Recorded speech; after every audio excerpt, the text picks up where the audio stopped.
Many projects appear impossible. Most of them aren't. There are almost always things that you can do to make them run more smoothly. You can deliver more value to their owners and users, and you can make the people who work on them happier and more effective. You just need to look at them in the right way. This book offers some different ways to do just that.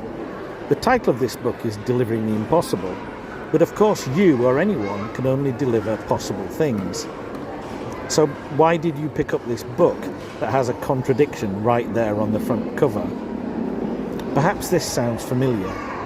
You're working on a project, you're the project manager, and you feel stuck. It seems like the project you've been asked to deliver is impossible.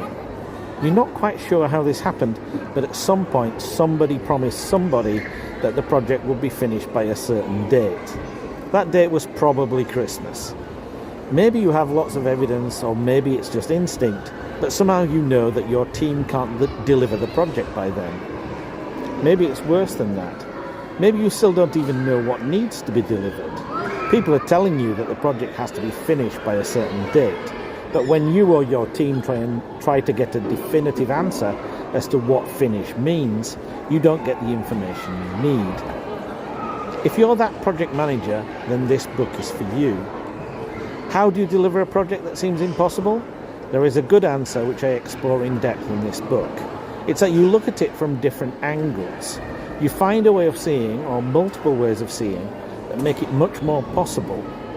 I'm going to present several different ways of looking at projects, and I'm going to show how switching between these ways of seeing can give projects their best chance of success.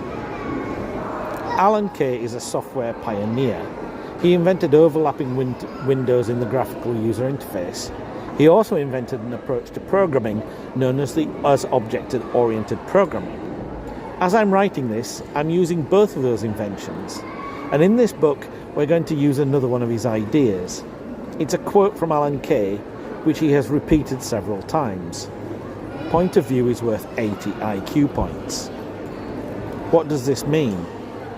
It means that if you can just figure out the right way to look at a problem, solving it becomes much easier.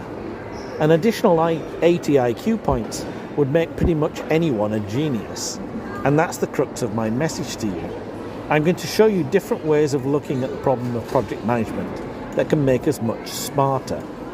The idea is that if we can just find the right perspective, we can be much cleverer and more effective in what we do. But of course there's also a potential downside to Alan Kay's nugget of wisdom. Looking at something in the wrong way could take away 80 IQ